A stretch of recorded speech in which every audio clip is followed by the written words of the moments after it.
Well, spot the difference, and what a fight it's been today to make the difference and all.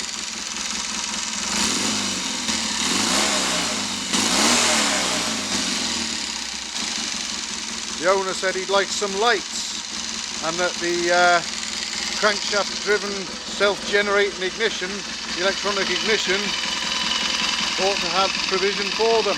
And he sent me a few bits, including a regulator rectifier which I've mounted there, just inside that headlamp bracket. And it had one black wire which is meant to go to earth and one yellow wire.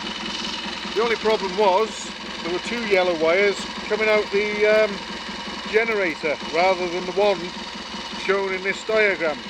So initially I thought, well, I'll put them both together then. I tried one at a time first of all and assumed that if I needed more current, perhaps I'd need to use both of them. But after getting nothing time and time again, not so much as a volt, I decided to try and earth one of the two wires that was coming out from the generator. Now, bear in mind there's only one in the diagram, so I was clutching at straws. As soon as I earthed one wire and sent the other one through as a live, bingo, we had lights. So I had to rummage through my bits and pieces. I found these headlamp brackets, I found this nice little headlamp, and notice how I haven't mounted it so that it's nearly touching the front wheel. Up, out the way, nice and clear where it can see and be seen, and it follows the lines of the bike, not stuck down there. Anyway, what I've got at the moment, I've only got one filament in that headlamp working, so it's either dip or full beam, I'm not sure which, but what I've done, I put the power wire from the on-off switch straight into one of the filaments.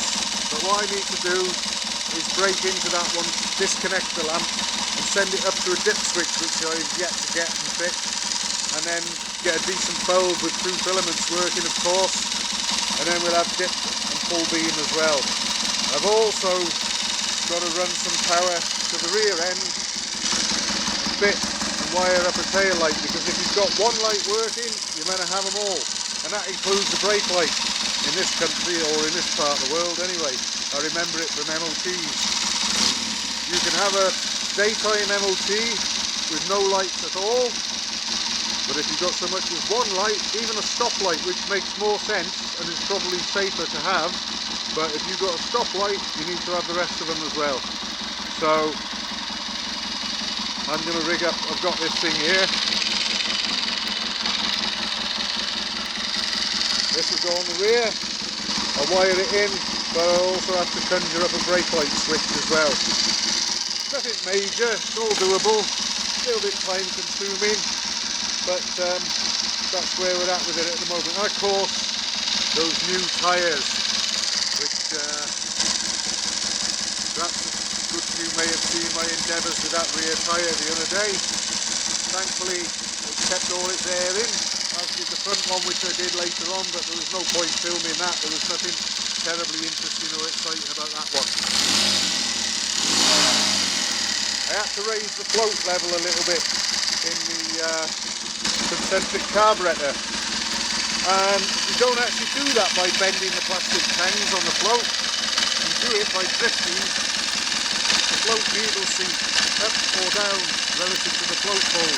Now you've got to be very careful doing it, and that drifts at exactly the right size. Just the lightest tap to move it one way or the other, so it can be a bit trial or error, but I've got it where I want it, I would say. We've got good clean running now with the strangler open, a good proper response and a reasonably good tick over.